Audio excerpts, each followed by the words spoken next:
Well, what's up, guys? My name is Joe. We're back with another episode of British Guy Reacts, and today we are reacting to the top 10 strangest weather events in US history. If you are new around here, please do subscribe to the channel, give the video a like, comment down below. On previous videos, we've made brief mentions of weather, and you guys have been like, oh, you're underestimating how cold this place gets, or how hot this place gets, or the crazy tornadoes we have. That's why our houses are built like this. So we're going to check out some of these crazier weather events and see just how bad they are. Let's get straight into it. Let's go. From sudden bouts of darkness to tornadoes filled with flames and creatures falling from the sky. Today we look at the strangest weather events in U.S. history. Tornadoes filled with flames. Okay. Number 10. Coldest day. Throughout 2019, the Midwest United States experienced some extremely chilly temperatures, with places like Detroit experiencing minus 14-degree weather, Milwaukee dropping to 21 below zero, and Chicago somehow surviving negative 23 degrees Fahrenheit. In comparison to the history of the U.S., though, these temperatures are far from the worst experienced by Americans. The coldest day ever recorded on U.S. soil was January 23, 1971. Day after my birthday? Prospect Creek, Alaska, endured a terrifying temperature of minus 80 degrees. Yo, when it comes to the lower 48 states, the coldest day came on January 20th, 1954, when Rogers Pass, Montana dropped to 70 degrees below zero. Number 9. Locust plague. Nah, that's different though. In the 70s as well. Whew. Nah. No chance you catch me in those kind of conditions. Avoid Alaska. Being a Midwest farmer in the late 19th century had its fair share of obstacles. No modern machinery to work with, fickle soil and weather conditions, and most likely way more physical labor than most people could handle on a daily basis. So imagine how much worse it got for American farmers in 1874 when a swarm of locusts blanketed the sky before diving down on their crops. These insects rained down on the Midwest in droves, with historians estimating their number to be anywhere between 124 billion to 12.5 trillion. As they cut what? That's a their number to be anywhere between 124 billion to 12.5 trillion. As they cut a path nearly 1,800 miles long and 110 miles wide, these pesky bugs devoured everything from sugar-concentrated crops to wooden tools, leather accessories, and even clothes right off the backs of bystanders. Their impromptu invasion ended up causing many families to suffer and even perish as starvation became a hazard to those in the area that would become the Dust Bowl. While farm animals like chickens did their part in eliminating the pest by simply eating them, the danger of locust invasion didn't pass until the Rocky Mountain grasshopper went extinct at the turn of the century. Number 8. That sounds like some sort of biblical plague or something. Like, that's crazy. 125 billion up to 1 trillion. That's insane. And they're pretty big as well, aren't they? Ugh, grim. Black Sunday. Speaking of the Dust Bowl, the dust-swept and drought-ridden region of the Midwest began its desolate transformation one fateful day, now referred to as Black Sunday.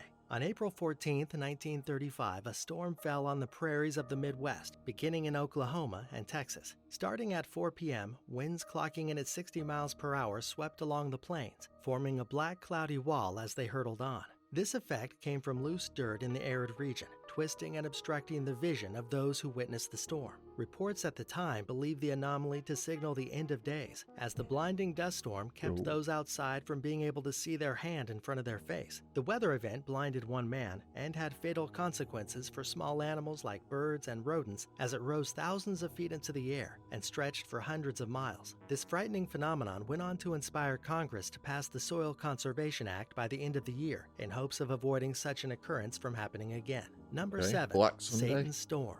On June 15, 1960, the residents of Copperell, Texas began their morning as normal with a typical early temperature of just around 70 degrees Fahrenheit. But in mere minutes, the warm desert air rose to an unbearable 100 degrees Fahrenheit out of nowhere. The sudden skyrocket in heat caused thermometers to burst, according to anecdotal accounts. People experienced power failures and false alarms as they awoke thinking something must be on fire. The National Weather Service unofficially reports that the temperature continued rising until it topped out at 140 degrees Fahrenheit and remained there for 3 hours straight. Eventually, the heat subsided, leaving farmers to investigate the level of damage. Sorry, I'm really bad with Fahrenheit because we use Celsius in UK. I need to check. 140 sounds ridiculous, though. What is that? What is 140? I'm just on my phone here. Temperature. One for 60 degrees. Yo. No chance. I'd honestly, if I had to choose between the two events of being in Alaska in the cold or in that heat, I wouldn't choose that. I wouldn't choose that. I was going to say I'd choose the cold, but depends if I can stay inside with heat, and then yeah. I'm bad in the heat. I'm really bad in the heat. I burn as well. Yo, that's insane. 60. Wrought by the sudden heat wave. In its wake, people found that some cattle perished under the infernal sun, while corn and cotton cooked off the crop, ruining entire fields of vegetation. This event earned the name of Satan's Storm during its time. But today, we know the extreme switch in temperature to be a heat burst. These are caused from a thunderstorm rising and being pushed back down to the surface, leading the air below to become compressed and extremely hot. Number 6. Some great stock Tornado footage there. tantrums. Tornadoes plague the Midwest almost. I love these names. Satan's Storm, Tornado Tantrums. Whoever's giving the names to these extreme weathers needs to be in charge of naming some of your sports teams, you know. They're coming up with better names there. Annually, and at times more than one can touch down in a given place. But on April 3rd and April 4th in 1974, a flood of tornadoes spread across multiple states in the Ohio Valley, causing over $1 billion, adjusted for inflation, in damage, and claiming the lives of 335 people in the process. An astounding 148 twisters tore into the U.S., with some reaching a circumference of 5 miles wide. Then again in 2011, from April 25 to April 28, another flurry of tornadoes ravaged America, hitting as far north as Pennsylvania and New York, and reaching down to the deep south, as warm air at the ground level collided with the colder airs above, and atmospheric wind shears moved in. These catastrophic disasters left their mark on populated areas repeatedly throughout the 3-day span. This time, 349 twisters took the lives of over 300 people and caused $10.8 billion in damage. Number 5. Mother Dark Nature's Day. scary. In the 18th century, Dark day. meteorology wasn't anywhere near as exact or capable of explaining weather-related phenomena the way it is today. So it's no wonder that accounts of the day when the sky went dark on May 19, 1780 are so superstitious and foreboding. Following right on the tail end of the American Revolution, the newly founded nation was already tense. So when the sun turned red, black rain fell from the sky carrying the scent of coal fire, and the population had to rely on candlelight in the middle of the day to see, you can understand how frightened Americans might have felt. Rather than any sort of Armageddon or Judgment Day, this scary ordeal can be attributed to a forest fire in the Ontario forest. The origin of the legendary Dark Day in New England wasn't discovered until 2007, when forestry experts out of the University of Missouri discovered fire scars in the woods of Ontario corresponding to that date. Number 4. Be crazy, wouldn't it, when you think about it, something back in the day like that? Like there's no social media, there's no like even TVs on, like news can't spread. It's just gonna be word of mouth and rumors. And panic would spread so fast.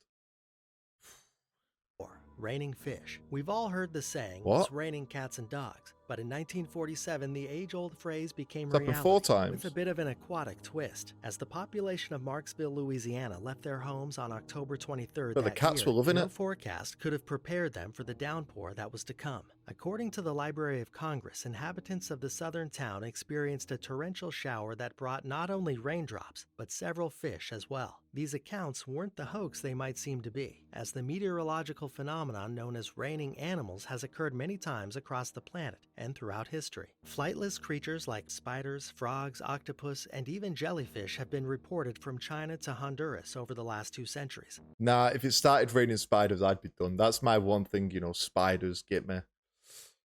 Anything else I can kind of deal with. I mean, I've never really seen like snakes in the wild or anything, but spiders just creep me out. I don't know why. I know they're not going to kill. I know some can, but the majority are not going to kill me. I'm way bigger than them.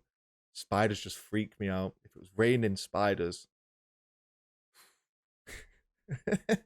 I'd be screaming. While the cause of such an event has never been witnessed, the prevailing theory as to what causes such groups of animals to be displaced attribute the phenomena to waterspouts and updrafts. Waterspouts are the weaker of the 2 hypothesized sources, as the water-based tornadoes capable of flinging objects along the water at high speeds fail to suck up anything in their path. Updrafts, on the other hand, are strong winds that could more feasibly sweep up entire communities of animals before sending them plummeting to the earth below. The last accounts of raining animals in the U.S. took place in 2007, as worms rained onto Jennings, Louisiana, and in September 2016, and again in May of 2017, when fish drizzled down into Philadelphia, Pennsylvania, and Oroville, California, respectively. Number 3. Fish ain't Soil so bad. cyclone.